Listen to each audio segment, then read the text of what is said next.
শুক্রবার দুপুরে তখন সবে খাওয়া দাওয়া শেষ হয়েছে।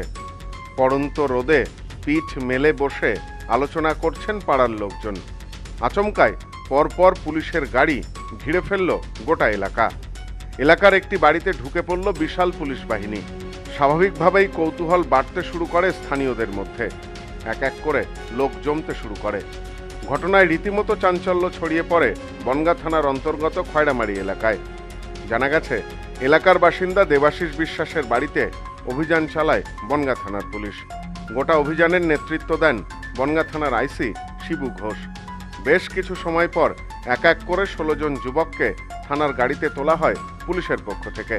পুলিশ সূত্রে জানা গেছে, বিশ্বস্ত সূত্রে বনগাঁ থানায় খবর আসে ভিন রাজ্যের কিছু যুবক এলাকার একটি বাড়িতে আশ্রয় নিয়েছে। হিন্দিভাষী যুবক সকলেই। তাদের গতিবিধিও যথেষ্ট সন্দেহজনক। কাছে রয়েছে বড় বড় ব্যাগ। খবর পাওয়ার পর আর দেরি করেনি বনগাঁ থানার পুলিশ। বিশাল পুলিশ বাহিনী নিয়ে খয়রামারি এলাকার ওই বাড়ি ঘিরে ফেলে পুলিশ। 16 জনকেই আটক করে থানায় নিয়ে যাওয়া হয়েছে। যুবকেরা পুলিশি জেরায় জানিয়েছেন, তারা উত্তরপ্রদেশের বাসিন্দা। রঙিন মাছের ব্যবসা করার জন্য বনগাঁ খয়রামারি এলাকায় ওই বাড়ি ভাড়া নিয়েছিলেন। यूपी से आए भैया, फेरी करते हैं फिश टैंक का, मछली वाला, गोल वाला। कब आए हो? अभी आए यहाँ पे। यहाँ पर क्या हुआ? कुछ ना, अभी आए थे हम और ये फोन कर दिया किसी ने जानकारी के लिए। आ गए भैया। पुलिस वाले आए हैं? हाँ जी, ले जा रहे हैं लेके जा रहे हैं। देखो, पूछताछ के लिए। हाँ, कहाँ से आए हैं आप लोग? यूपी से आए। তবে স্থানীয়রা এই যুক্তি মানতে চাননি।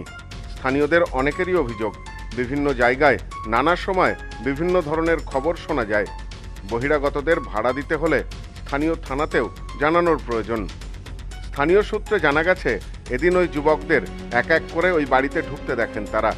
এরপরই এলাকার মানুষ বাড়ির মালিক দেবাশিস বিশ্বাসের কাছে বিষয়টি জানতে চান। দেবাশিস জানান, তিনি ওই বাড়ি ভাড়া দিয়েছেন। এদিন উত্তরপ্রদেশের ওই যুবকদের আটক করার পাশাপাশি বাড়ি মালিক দেবাশিসকেও আটক করেছে বনগাঁ থানার পুলিশ। এ বিষয়ে বাড়ি মালিক বলেন, যুবকেরা 8-10 দিনের জন্য বাড়ি ভাড়া নিয়েছিলেন, এর বেশি আমি কিছু জানি না। এ বিষয়ে স্থানীয় বাসিন্দা সুবীর পালিত বলেন, আমরা লোক মুখে খবর পেয়ে এলাকায় এসেছি। দেখি এই বাড়িতে উত্তরপ্রদেশ থেকে এসে 16 জন যুবক আশ্রয় নিয়েছেন। বিষয়টি যথেষ্ট সন্দেহজনক বলেই আমাদের কাছে মনে হয়েছে। প্রশাসন রয়েছেন, তারা এসেছেন, তারাই বিষয়টি তদন্ত করে দেখছেন। বর্তমানে ও ভাড়া দেওয়ার কথা কিছুদিন আগে আমি জানতাম, তা সেই বাড়ি ভাড়া দেওয়ার নাম করে এখন এই যে যারা জমায়েত ছিল এখানে, আমাদের পাড়ার মহিলারা বা বয়স্ক যারা সিনিয়র এখানে সবুজদা আছে, তা জানতে পারলাম যে 15-20 জন কাউন্ট। নিউ পিসি জুয়েলার্স, সম্পর্ক গড়ে দেয়। বনগাঁতে আমাদের 3টি শোরুম প্রতিদিনই খোলা। নিউ পিসি জুয়েলার্স, বনগাঁ বাটার মোড়। New PC Jewellers branch Kumudini স্কুলের বিপরীতে। New PC Jewellers beauty, Motiganj, Hatkhola. আমাদের এখানে সোনা কিনুন পেপারের দামে।